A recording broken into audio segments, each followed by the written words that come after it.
Je voudrais du soleil vert, des dentelles et des théières, des photos de bord de mer, dans mon jardin d'hiver. Je voudrais de la lumière, comme en Nouvelle-Angleterre. Je veux changer d'atmosphère, dans mon jardin d'hiver. Ma fleur sous la pluie de novembre, tes mains qui courent, je n'en peux plus de t'attendre. Les années passent, il est loin, là je tombe. Nul ne peut nous entendre. Je voudrais du Fred Astaire, revoir un latte. But as we were saying, we still have this matter of the lie to the Prime Minister of Canada about our trade relationship with them. Joining us now, CNBC Editor-at-Large, John Harwood. And let's talk about that, John. In 2016, the trade of U.S. goods and services with Canada resulted in a $12.5 billion surplus. So breaking it down, there was a $12 billion deficit with goods, but an almost $25 billion surplus in services. So Canada sells us more goods than we buy from them. That's obvious because of oil in particular and energy. But the U.S. sends all sorts of services to the United States, contractors, other kinds of work that isn't goods. So what is the president doing here? Well, the president is operating off a mindset that thinks about goods as the only relevant thing in this equation. Of course, they're not. Services are incredibly important. In fact, services are one of the huge sources of American exports across the world. But the president's worldview is sort of, as reflected in his comments on things like coal and steel, has to do with factories and images of people digging things out of the ground, and doesn't take account for what the modern economy actually is. And that's why it was so extraordinary that he, on that tape that we just heard, admitted he was BSing when he went back and forth with Justin Trudeau.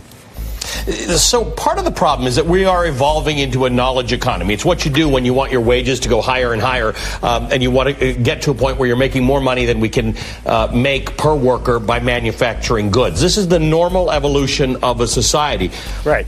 I appreciate, and I think it's very nuanced, what you said about the fact that the president looks at it as an old-fashioned economy. If you're not making it in a factory and selling it, it doesn't count. He makes buildings, and so he thinks about physical construction, physical manufacture as what trade is actually all about, even though it's not. So is that dishonest? Is it intellectually dishonest? Is it just not smart? Like, what is this? Because it's not correct. We can't move forward on the basis of saying that we have trade surpluses, trade deficits with countries we have trade surpluses with, because we're ignoring the fact. I mean, the president may not realize it, but oil is a real thing that comes in from Canada. I mean, we can't just deny these things. Right. And, you know, the president in those comments sort of indicated it was a little bit of both. He said he made an assertion to Justin Trudeau that he had no idea whether it was true or not. But you can then understand from the fuller context of his remarks what he was getting at. Now, the president is pretty aggressive about not informing himself about policy issues, about shifts in the economy. It's why he continues to talk about how he's going to bring steel and coal jobs back, even though he's not going to do that. Steel tariffs may have a marginal impact, but the fate of the steel industry as a proportion of the U.S. economy, we know what that story is. The same with coal. Coal is dwindling for reasons that are partly environmental and partly economic. There's nothing he or anybody else can do to reverse that, but he continues to talk about that because he's striking emotional chords that he thinks this means something with his base, and that's part of why he is out of step with so many voters. Okay, well, then, given that he's made it pretty clear that he's uninformed, but he also openly says we're knee-deep in renegotiating trade, what are they renegotiating? Are they renegotiating NAFTA? What does it look like? Because Justin Trudeau can't possibly take the president seriously on this after he hears a tape like that. Exactly right. He says he's renegotiating NAFTA. Keep in mind, the Trans-Pacific Partnership that President Obama negotiated and that President Trump abandoned included renegotiation provisions of NAFTA. So there is modernization that is sitting there on the table. But the things the president does makes it more and more difficult for Canada and Mexico to say yes. If you levy tariffs against Canada and Mexico and say, I'll take these off if you make me a better deal, that makes it difficult for a rational leader in those countries to say, okay, yes, I'll accept that concession at the point of a gun and make that deal. It's interesting, by the way, you were talking earlier about Larry Kudlow, my friend and colleague from CNBC. Larry Kudlow said yesterday, we could have a coalition of willing trade partners to array ourselves against China. Well, that's exactly what the Trans-Pacific Partnership was that the president walked away with. Exactly what it was. Maybe Larry Kudlow can bring the president along to a more modern and nuanced view of trade. It is Friday, the 16th of March of 2018, and you are in West Coast Cookbook and Speakeasy. I am your Chef de Cuisine, Justice Putnam, and it is Blue Moon Spirits Fridays, folks. We made it. We made it because we are truly Nighthawks in the diner of life. And since it's Blue Moon Spirits Fridays, we have to gird ourselves for the weekend ahead. It's modern times. It's not a weekend of rest. Oh, no, it's a weekend of unrest. Yes, indeed. And Sarah Huckabee Sanders said that absolutely denied that there's any talk about McMaster's being fired. And, of course, when he does absolutely step down, Huckabee Sanders will then say they planned on replacing him all along. I think that's called gaslighting or just out-and-out lying. It's something. It is something. Don Jr. is getting divorced. Now, a lot of people have been taken to task for making light of this divorce.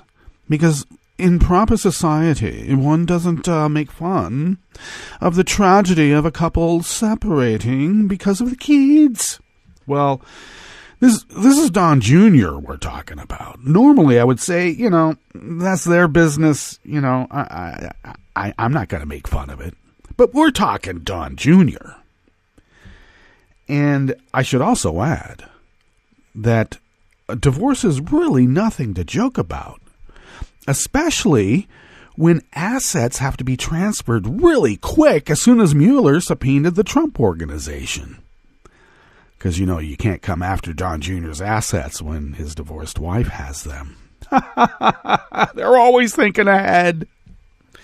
Okay. I mean, that could be it. I don't know. Or it could simply be that she's just fed up. And that would be enough.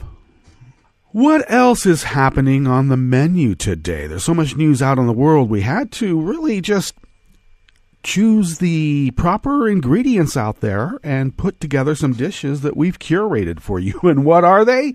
Well, they are, of course, that was John Harwood at the top there, ripping Trump for BSing Trudeau on simplistic, out-of-touch economic voodoo. And I might add, Trump did lie about that whole thing, too. What is wrong with that guy? Well, I have an idea. And it has nothing to do with any kind of medical issue. Then, on the rest of the menu, an Arkansas student describes being hit on the thighs by school officials as punishment for participating in National Walkout Day. Nothing says, students wanting to stop violence in our society than beating the crap out of a kid because they're trying to stop violence in society. A Montana Green Party Senate candidate was only recently on the GOP payroll and currently runs a nativist anti-college group. Asian provocateur much? And the Oregon judge who refused to marry same-sex couples is found guilty of exceptionally serious misconduct and for making willful misstatements to investigators to cover up the truth. He is suspended for 3 years, and that's the longest sentence in Oregon history of a judge. Well, after the break, we'll move to the chef's table to investigate some secret emails that have just been exposed that reveal the Trump administration plotted the removal of a career civil servant with expertise on Iranian nuclear issues because of her Iranian heritage. Career civil servant. You're not supposed to go after them. And they went after her. Well, she's a woman. She knows a lot about Iran. And she's Iranian, which by default means that she can't, she's an ethnic. So she can't be liking Trump. And I have so much to say about that. I have to tell you what else we'll be talking about, and we'll be finishing up at the chef's table with the Prime Minister of Slovakia resigning following mass demonstrations over the murder of a journalist who was uncovering government corruption. And we reported on the murder of that journalist here in West Coast Cookbook and Speakeasy not too long ago. And I might add, his fiancée was murdered along with him. I guess they're sending a message. All that and more on West Coast Cookbook and Speakeasy. Bon appetit.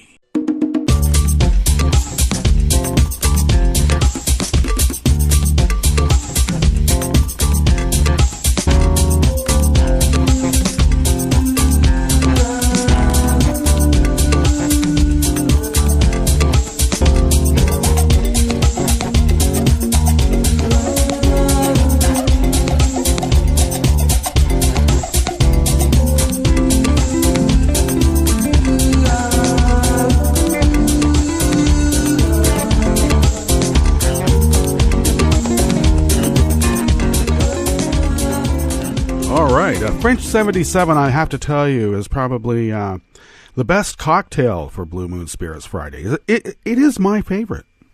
You can have your favorite because it is Blue Moon Spirits Fridays, and it's for you. It's to get you through the weekend. Oh, indeed.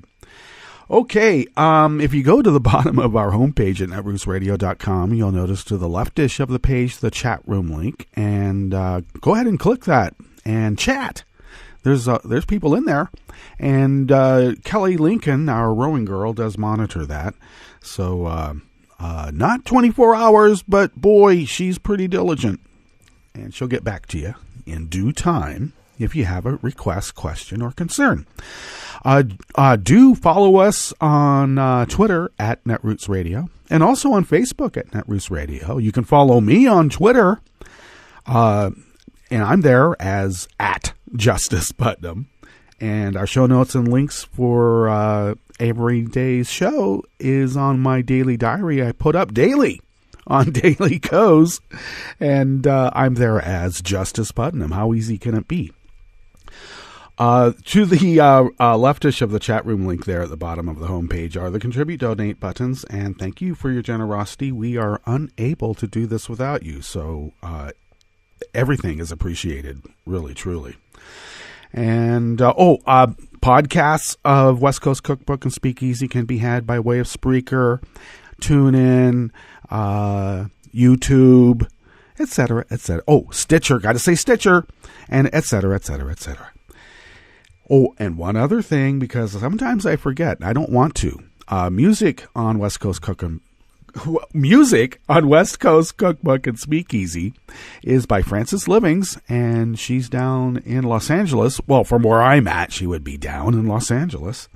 And she performs all over the Southland, and links to her work and other things are on my diary on Daily Coast, so check it out.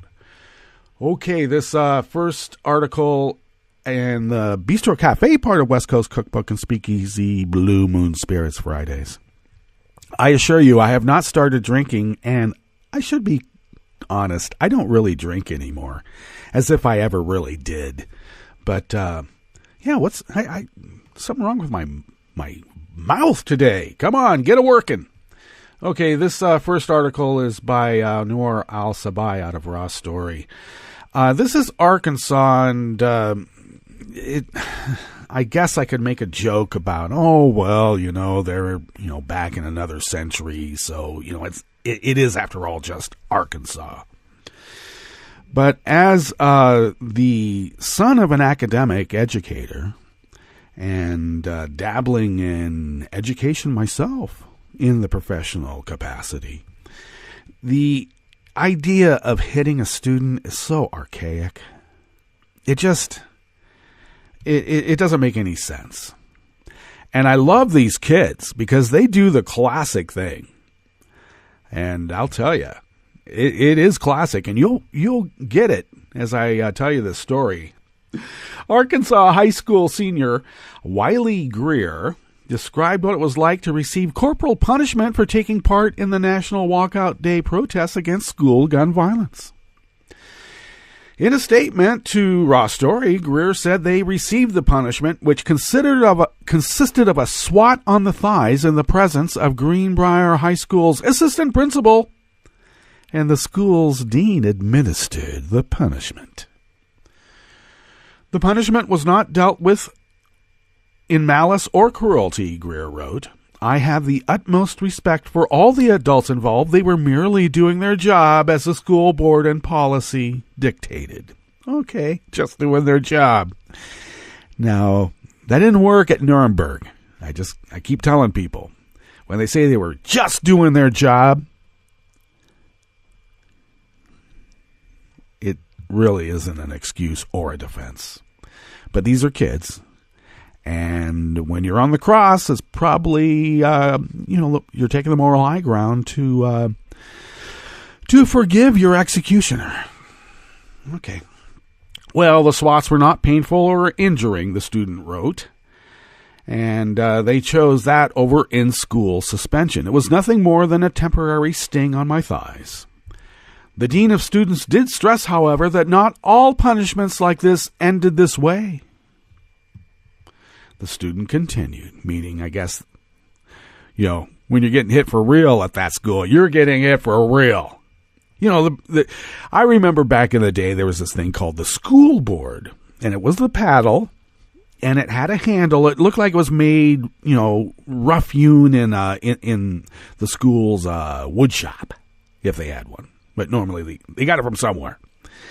And it had a handle and a long rectangular, sort of like a cricket bat, except wider. Okay, maybe about like a 1x3. And it would have holes drilled in it, I guess, to let the air come through so that it would hit your butt faster, or wherever they wanted to hit you. And that was called the school board. And apparently in this school, they really smacked the kids good. Per school policy, the teen's mother, writer Jerusalem Greer, had to approve of the punishment. Greer said on Twitter that she and the parents of the other two students, punished for taking part in the protest, approved of their children's difficult choice. I believe that corporal punishment has no place in schools, even if it wasn't painful to me, the teen wrote. The idea that violence should be used against someone who was protesting violence as a means to discipline them is appalling. I hope that this has changed, they continued, in Greenbrier and across the country. Well, let me tell you a little story real quick here, a little personal story.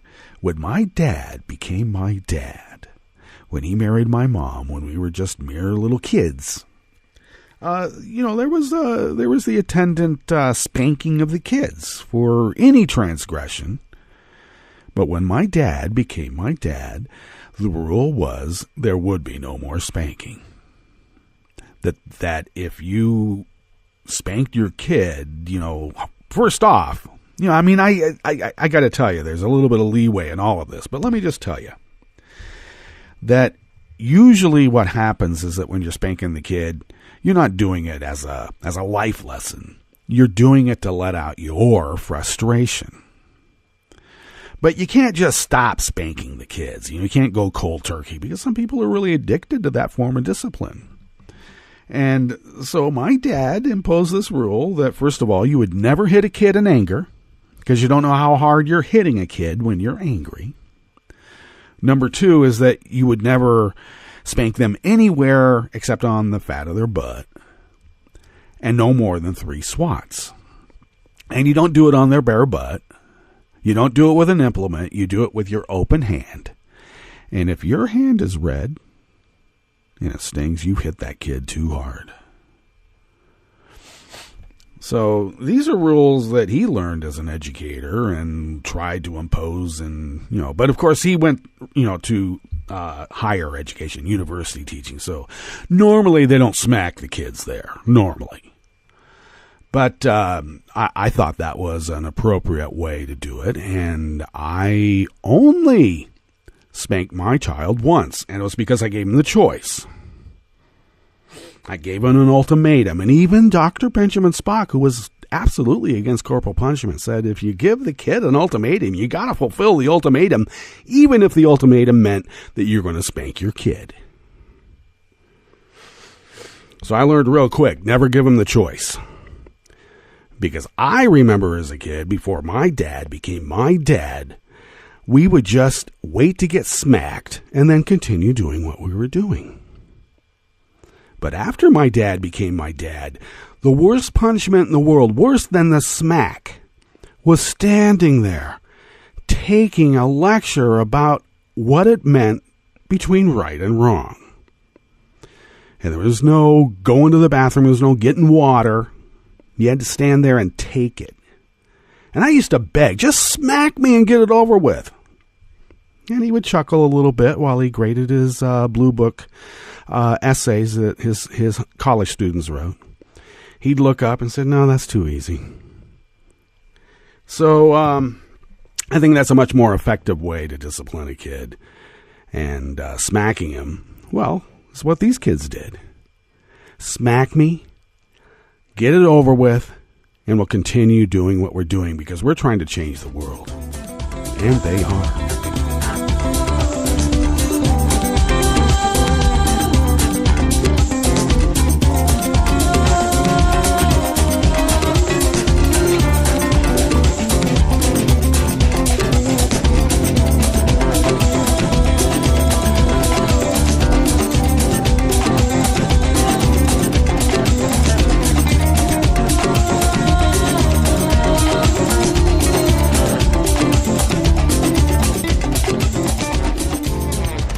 Next offering here at the Bistro Cafe, part of West Coast Cookbook and Speakeasy, Blue Moon Spirits Fridays, is an article out of Raw Story by Martin Sismar that is both very interesting and very odd.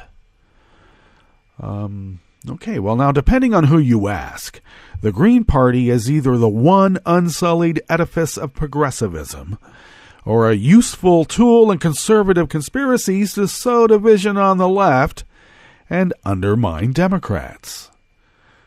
Historians will be arguing about Jill Stein's 2016 presidential run a century from now.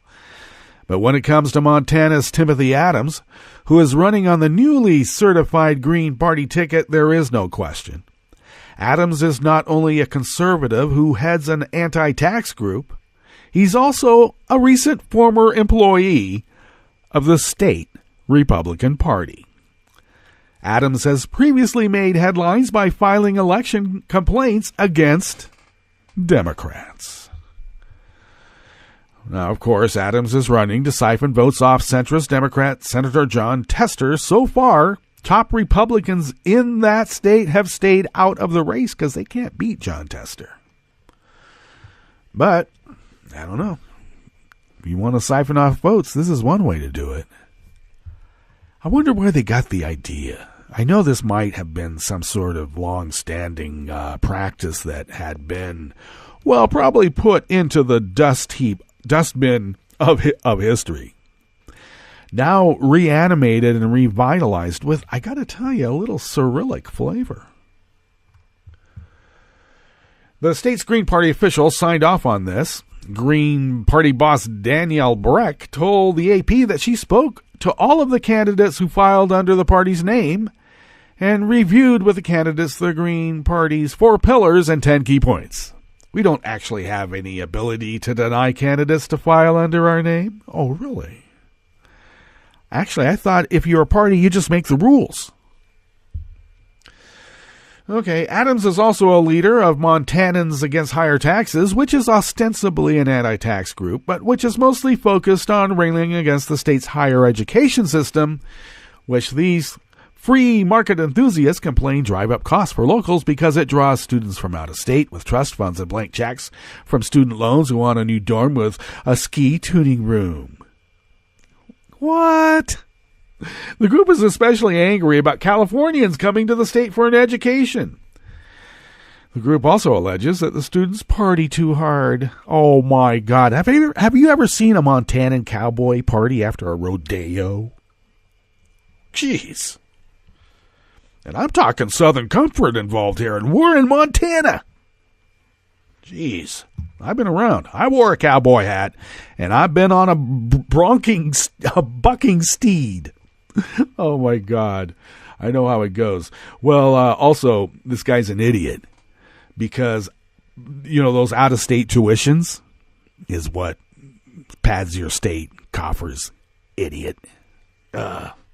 Well, Timothy Adams filed as a challenger Monday against Democratic Senator John Tester, who faces a tough re-election campaign in a race where a Green Party candidate could siphon votes from a Democrat. Gee. That's never happened before.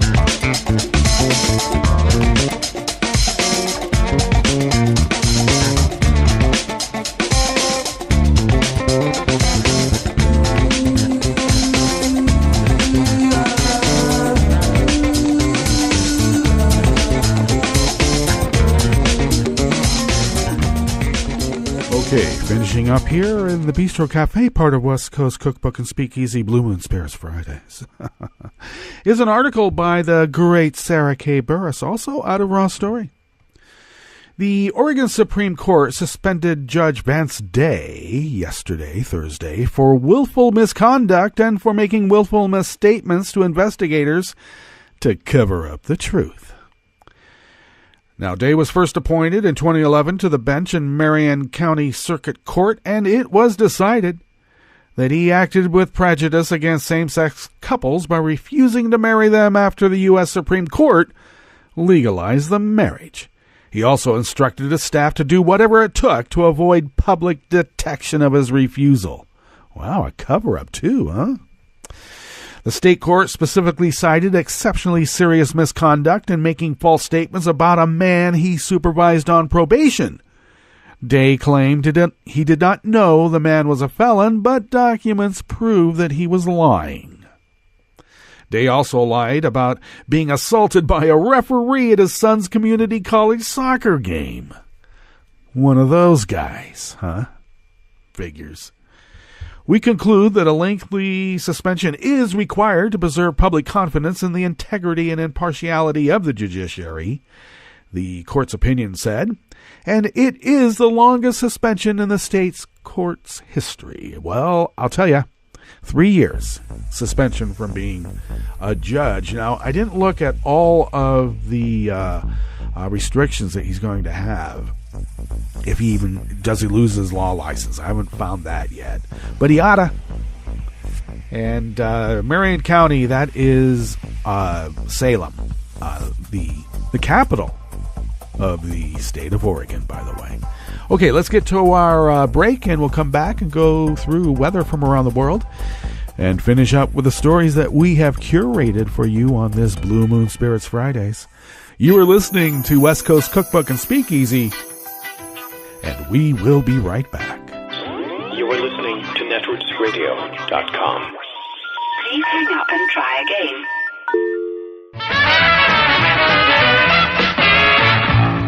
From a point at sea to the circles of your mind, a new force is at work for planetary transformation.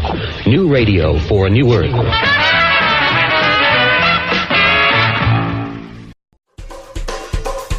This is Scientific American's 60-Second Science. I'm Christopher Intagliata. The whipworm is a parasite that infects 500 million people around the world. It lives in the gut, burying its head in the large intestine, causing symptoms like nausea, abdominal pain, and diarrhea. But the worm's place of residence also reveals a potential weakness.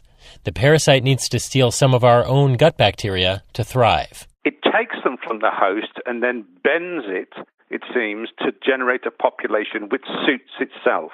Richard Grensis is an immunoparasitologist at the University of Manchester in the UK. So if they have bacteria, then they survive. If they don't have bacteria, they didn't survive. Grensis and his team studied that phenomenon in mice, because yes, there's a type of whipworm adapted to them too. And they found that when whipworms hatch, they acquire a fresh microbiome, derived from the host's own microbiome, but with different proportions of species. Without that host contribution, the worms die. But the worms also induce changes in the host's microbiome, tweaking it so the gut is no longer hospitable to hatching. Now you'd have to ask, well, that seems a little bit paradoxical, because maybe the parasite wants to have more of it establishing rather than less. But here's the catch. Go on a hatching spree and the host's immune system's going to take notice and kick all the worms out. If the eggs don't hatch as effectively because the parasite's altered the gut, you don't get as many new worms coming in, so you delay the process of host immunity being acquired and then expelling the parasite. So it's a strategy that might have evolved to help perpetuate the life of the parasite so it could stay there a bit longer. You can find the results in the journal Science Advances. Grensis says the findings might someday lead to a way to selectively target the worms, so that whipworms no longer mooch off us or our microbes. Thanks for listening. For Scientific American's 60-Second Science, I'm Christopher Intagliata. I'm Rick Smith, and this is Labor History in 2. On this day in labor history, the year was 1915. That was the day British socialist illustrator Walter Crane died. You have probably seen his Art Nouveau-style illustrations. Many celebrate International May Day, memorialize the Haymarket Martyrs of Chicago, or commemorate the Paris Commune. He also published a series of illustrations titled Cartoons for the Cause. That series was produced to commemorate the International Socialist Trade Union Congress of 1896. Born in 1845, Crane apprenticed with the Chartist radical William James Linton. He started his career illustrating children's books, nursery rhymes, and fairy tales. He later traveled to Italy with his wife Mary to continue with book illustrations and portraiture. Upon his return to Britain, he became friends with artist William Morris, whose pamphlet, Art and Socialism, deeply impacted him. Crane soon joined the Art Workers Guild and the Arts and Crafts Society. Together, he and Morris joined the Social Democratic Federation. Crane produced illustrations for its journal, Justice. From there, he helped to found the Socialist League and illustrated its journal, The Commonwealth. When the League failed to gain popularity, he moved on to the Fabian Society, whose members included George Bernard Shaw, H.G. Wells, and Sidney and Beatrice Webb. Crane produced wildly popular images like the Angel of Freedom and published The Claims of Decorative Art. In it, he asserted art could not flourish in a world where wealth was so unfairly distributed. Only under socialism could use and beauty be united. He continued to publish and became principal of the Royal College of Arts in 1898. A strong critic of the British Empire, Crane supported the Labour Party and produced posters each year to celebrate May Day. Labor History in 2 brought to you by the Illinois Labor History Society and The Rick Smith Show. For more information, go to laborhistoryin2.com. This is Solidarity News on Radio Labour. This is a Radio Labor special report recorded on March 15th, 2018. I'm Mark Boulanger. The oldest trade union center in the world is celebrating its 150th anniversary in 2018. From just a few union locals in 1868, the Trades Union Congress in the UK has grown to represent almost 6 million workers in 50 unions. The Congress has its roots in a meeting of workers held in Manchester in 1868. Our story is one of movement and change, standing up, joining together, to make the working world a better place. Years ago, we gathered in Manchester. It is highly desirable that the trades of the United Kingdom should hold an annual congress for the purpose of bringing the trades into closer alliance and to take action in all parliamentary matters pertaining to the general interests of the working classes. That's where it all started, through the good times and through the wars and crashes too. The Parliament of the Labour movement, standing up to bosses and winning changes to the law of the land. Steadfast in our aims, united in our purpose. Campaigning, bargaining and winning for everyone. A better deal at work. Higher pay. Equal pay. Laws to stop discrimination. Holiday pay. Shorter working hours. Safety at work. Time off to train. Decent pensions. Helps for mums and dads. None of it was given to us, all of it we fought for. And the job's not yet finished, not by a long way. 150 years on, we stand on the platform our brothers and sisters built for us. The UK will always need its trade union movement, making sure that bosses don't get away with it. Standing in solidarity with unions worldwide, defending our hard-won rights, arguing for more. So let's make this 150th year a year to celebrate and to mark history, yes, but also a year to look forward, to make sure we're ready to shape the next 150. So stand up for our cause in your workplace or your industry and get out there and organise. What better gift could there be to mark 150 years of the TUC than to get the movement growing again? Trade unionists in places where now we're not, gathering all the power we can, the power of workers working together to get a better deal for everyone. So tell our stories, shout them loud, 150 years to make us proud.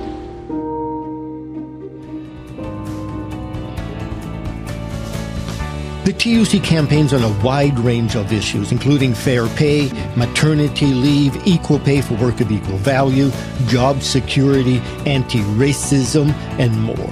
It has a particular focus on youth. Here are some of the young people who have been working with the TUC. I'm a member of a trade union for lots of different reasons. I know that if I want better wages, better working conditions and respect at work, I know I'm not just going to get given those things magically when I go in tomorrow. I know that it's only by forming a union with my workmates that I can fight for those things, using our strength in numbers to get things changed that we can't change on our own. Being part of the unions helped me when I was homeless. They supported me when I couldn't because of low wages. Seeing all the problems that I've had in work makes me want to help others to fight for what we deserve. From working in an industry that isn't traditionally unionised, I've seen how people can be exploited when the employer isn't held to account. Service, retail and casual jobs are increasing, and without being actively involved in our unions, our rights are at risk. I've seen through collective strength how we can fight for these rights and ensure that they are protected. The TUC will be celebrating its 150 years of service to working people throughout 2018. The commemoration will be the highlight of the TUC's annual Congress in September. The Congress will elect a new president and, most likely, re-elect its General Secretary, Frances O'Grady, the first woman to hold the post. And that's it. International labor news you can use. Thank you for listening. And remember, it's all about global solidarity.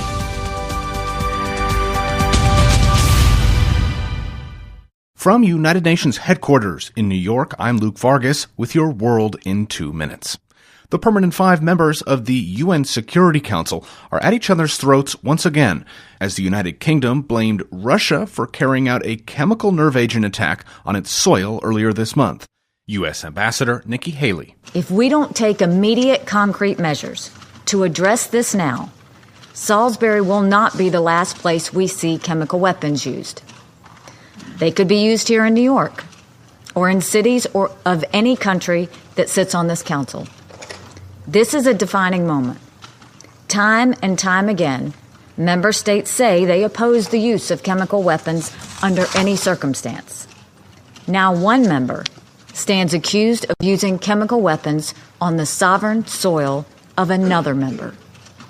The credibility of this council will not survive if we fail to hold Russia accountable. Haley accused Russia of being behind the March 4th assassination attempt on Sergei Skripal and told Moscow to stop complaining that it's too often picked on by other Security Council members. The Russians complained recently that we criticize them too much. If the Russian government stopped using chemical weapons to assassinate its enemies, and if the Russian government stopped helping its Syrian ally to use chemical weapons to kill Syrian children, and if Russia cooperated with the Organization for the Prohibition of Chemical Weapons by turning over all information related to this nerve agent, we would stop talking about them. We take no pleasure in having to constantly criticize Russia, but we need Russia to stop giving us so many reasons to do so. On Thursday, the U.S. levied new sanctions against Russia for interfering in the 2016 election, but the Trump administration has yet to announce any punishments for Moscow's alleged actions in the United Kingdom. Luke Vargas, The United Nations.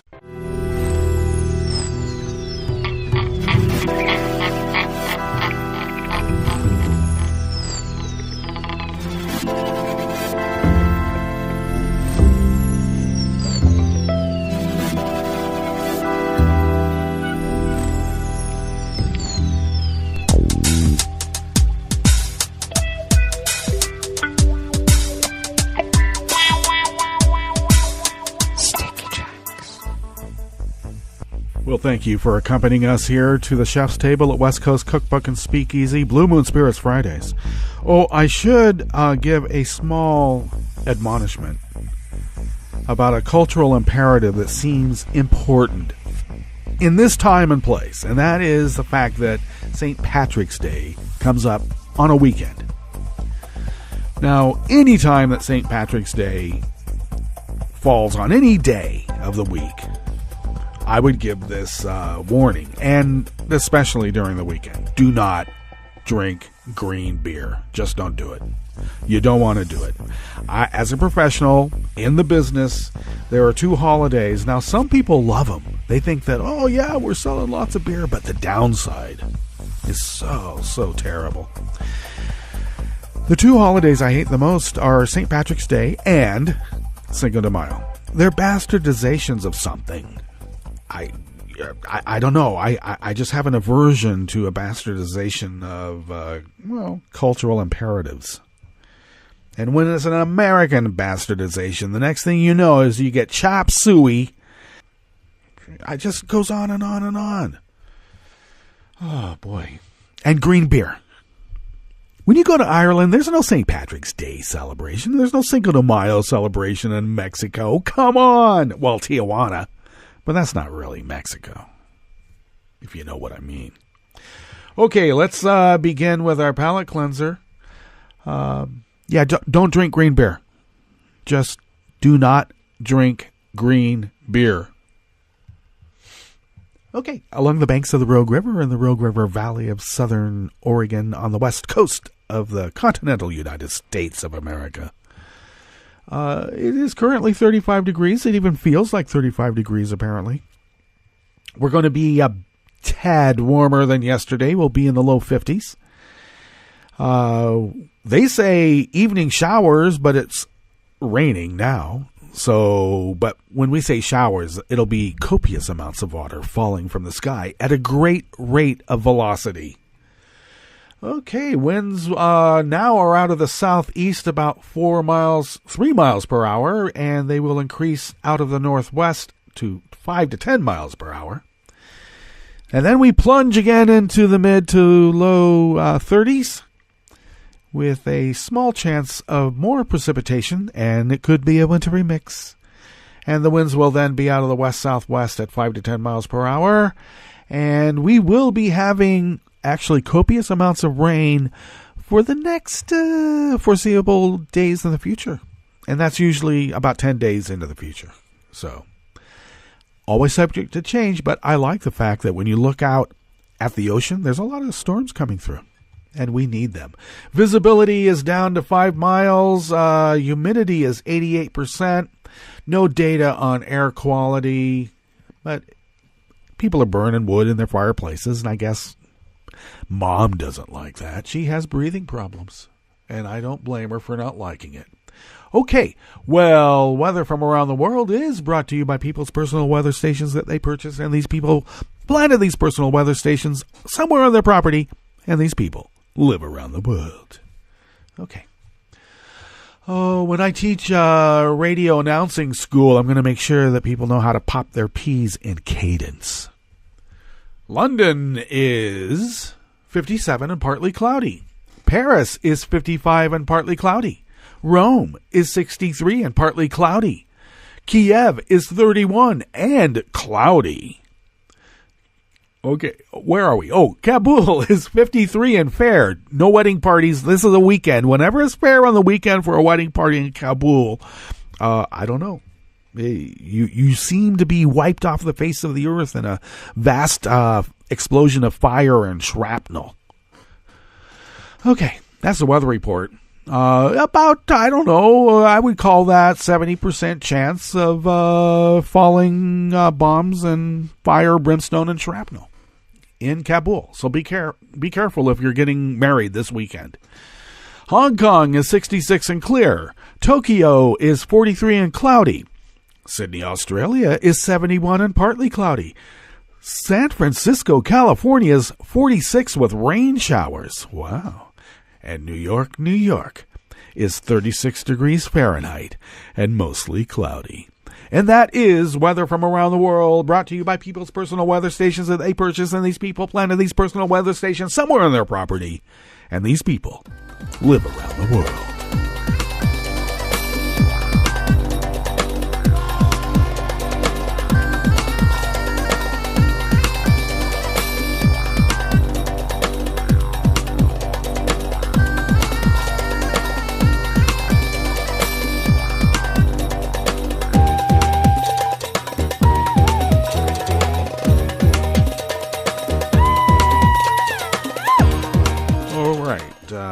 Starting off here at the chef's table at West Coast Cookbook and Speakeasy, Blue Moon Spirits Fridays is a stunning article by Oliver Willis out of Share Blue Media. Secret emails showed the Trump administration exchanging information from extremist websites as part of a campaign to purge a loyal civil servant. Now, when we say loyal, and when Oliver says loyal, I got to tell you, the first thing that comes to my mind is loyal to the United States of America. But that actually can get you fired in the Trump administration, because you need to be loyal to Donald Trump and his friends. And those friends might include a hostile foreign power who has hacked into our electric and nuclear grid and could shut everything down at a moment's notice. Because, when you got friends in high places, you get to do what you want to do. The Trump administration plotted the removal of a career civil servant with expertise on Iranian nuclear issues. Newly uncovered emails now reveal. Following the lead of smear artists at conservative propaganda sites, the Trump administration tried to oust Sahar Nourizadeh, an expert working at the State Department on Iranian issues. She also may have been targeted for this harassment due to her ethnicity, which would violate federal anti-discrimination laws. Nourizadeh first joined the department under George W. Bush in 2005. But After the fringe site Conservative Review described her as an Obama loyalist who has burrowed into the government, the Trump team began to panic. Negative stories about her were published by Breitbart, the white supremacist site formerly operated by Trump insider Steve Bannon. Emails showed that Norizeta feared for her safety while the Trump team circulated smears about her. A whistleblower has now released the emails containing the smears. Congressional Democrats have written a letter to White House Chief of Staff John Kelly and Deputy Secretary of State John Sullivan, demanding documents and related communication from the period in question. Representatives Elijah Cummings and Elliot Engel have described the attacks on Norizeta's character as extensive, blunt, and inappropriate. Why is the White House quoting neo-Nazi, anti-American conservative websites? Oh, they put on the cloak of patriotism. They're not patriots. They hate America, and they hate the Americans in it. Former House Speaker Newt Gingrich, an unabashed Trump fan, sent emails to then Secretary of State's Chief of Staff complaining about Norizeta. Political notes that a cache of emails showed the State Department and White House officials repeatedly shared false information about the expert. The emails falsely claim that she cheerleaded President Obama, was born in Iran, and wept after Trump won the election. After the bigoted and threatening emails were exchanged, Norizeta was reassigned within the department. When asked at the time if she had been forced out, State Department officials lied to Politico and said the change in status was a perfectly normal occurrence. Well, normal in this administration. Paranoia reigned supreme among the Trump loyalists, the emails reveal. They described other career staffers at the State Department as a leaker and a troublemaker and as a turncoat. It's once again what I call the Stasi quo. Funny that all these people were supposed to be, cold warriors. Yeah, they knew how to use it. Politico noted that many Trump officials saw career staffers as part of the so-called deep state, determined to sabotage the administration. Of course, that echoes the paranoid conspiracy Trump himself adopted from extremist radio host Alex Jones. Jesus.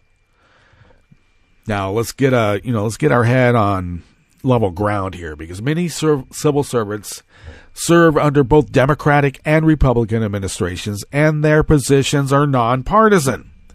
Presidents of both parties have often relied on their expertise for guidance on key issues like international diplomacy.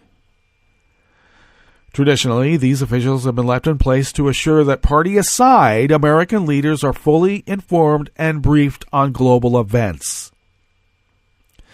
If you live in a bubble, someone's going to come and burst it. As Trump has pushed to hollow out agencies like the State Department, loyalty to Trump and not experience or knowledge have become what is valued above everything else. The shameful handling of Norizeta after her 12 years of service to America highlights what the incompetence and bigotry of the Trump administration has done to American government.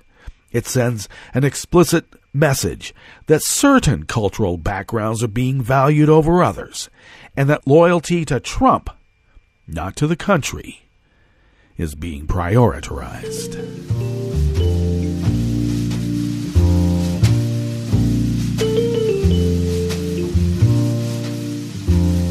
Danser maintenant sous l'été, les pieds nus dans le sable. Dansez maintenant et jetez vos ennuis dans les vagues qui dansent. All right, finishing up here at the chef's table. On Blue Moon Spirits Fridays and West Coast Cookbook and Speakeasy is an article out of the New York Times, of all places. Miroslava Germanova Writing out of Bratislava, Slovakia. The Prime Minister of Slovakia resigned on Thursday following mass demonstrations over the murder of a journalist who was uncovering government corruption. But officials said there would be no new elections and the ruling party would remain in power. With anger still intense over the murders of the journalist Jan Kuciak and his fiancée, Martina Krasnarova, and the way the government has responded, it is not clear that the Prime Minister's resignation will end the crisis. Many of the demonstrators who have taken to the streets in the largest numbers since the Velvet Revolution of 1989 have demanded the fall of the government and a new round of elections. Leaders of the protest released a statement saying that leaders of the parties of the governing coalition had humiliated and misled the whole public with their decision. They plan to hold protests in more than 30 cities today. Prime Minister Robert Fico of the Simmer SD party had faced 3 weeks of unrest and demands that he step down, and his governing coalition threatened to collapse if he remained at the helm. President Andrzej Kiska has said that Slovakia needed either a deep restructuring of the government or new elections, and for several days it seemed that elections would result. But on Wednesday, Mr. Fico said at a news conference that he had gone to Mr. Kiska along with the leaders of the smaller parties in his coalition and offered to solve the political crisis by resigning his post as prime minister. He delivered the resignation yesterday. Earlier this week, the Interior Minister Robert Kalinak stepped down, and the Justice Minister and Cultural Minister, among other officials, will also be replaced. Mr. Kalinak oversaw the police and was a primary target of protesters who insisted that a credible investigation could not be conducted with him at the helm. Peter Pellegrini, former Speaker of the Parliament, who has also served as Deputy Prime Minister, will succeed Mr. Fico. The authorities have said that Mr. Kuciak, a reporter for the news organization Actuality, and Ms. Kusnarova, both 27, were probably killed because of his work exposing government corruption and organized crime. His last article, published after his death by several news organizations, explored how people connected to a notorious Italian crime syndicate bought farmland in Slovakia to collect European Union agricultural subsidies and possibly establish ties to government officials. Okay, this week, members of the European Parliament called for Europol, the European Union police force, to investigate the killings of Ms. Krasnarova and Mr. Kuciak. The new ministers in Slovakia's government will be from the same coalition parties as those resigning, and in some cases are close to their predecessors. Mr. Kuciak's and Ms. Krasnarova's families are among those calling for deeper change. Jan and Martina have given us a chance to change this country, so I ask that you use it. Maria Kustakova, Mr. Kuciak's sister, wrote on Facebook. Indifference won't change anything. Government might make a change, but not a good one. If we don't do it, nobody will. And I think that's proper advice for any of us to take. All right, we're at the end of our broadcast period for the day, and here in West Coast Cookbook for the rest of the week, and we'll have to meet up with you on Monday. But absolutely great programming continues throughout the day for breaking news as it breaks with our live programming. So stay tuned to Netroots Radio. And we've got some great programming throughout the weekend, too, live and recorded content curated for your listening pleasure. So we'll meet up with you on Monday for River City Hash Mondays. And why don't you join us then in West Coast Cookbook and Speakeasy. Bon appetit.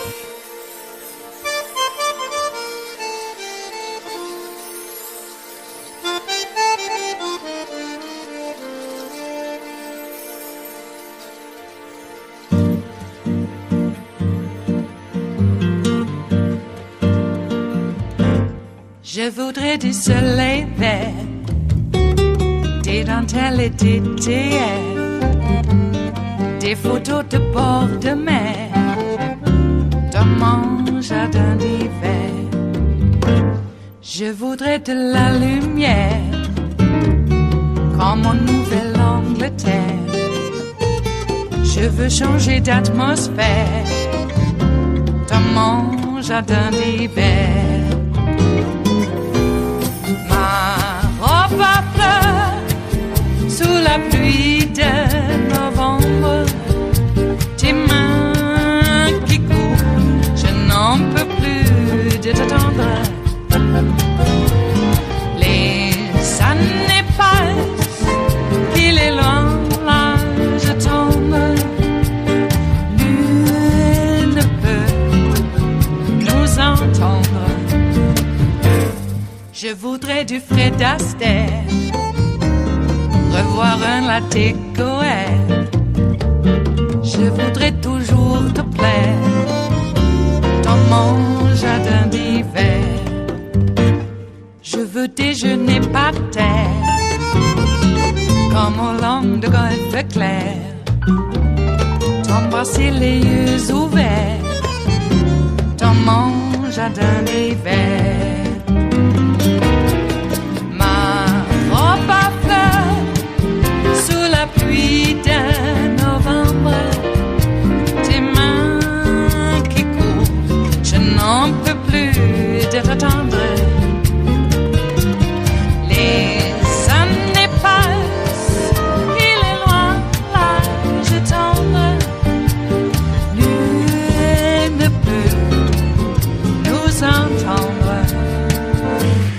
Ba-da-da-dum-di-da-dum, ba-da-da-dum-di-da-dum, ba-da-da-dum-di-da-dum, dans mon jardin d'hiver. Ba-da-da-dum-di-da-dum, ba-da-da-dum-di-da-dum, ba-da-da-dum-di-da-dum, dans mon jardin d'hiver. Dans mon jardin d'hiver, dans mon jardin d'hiver.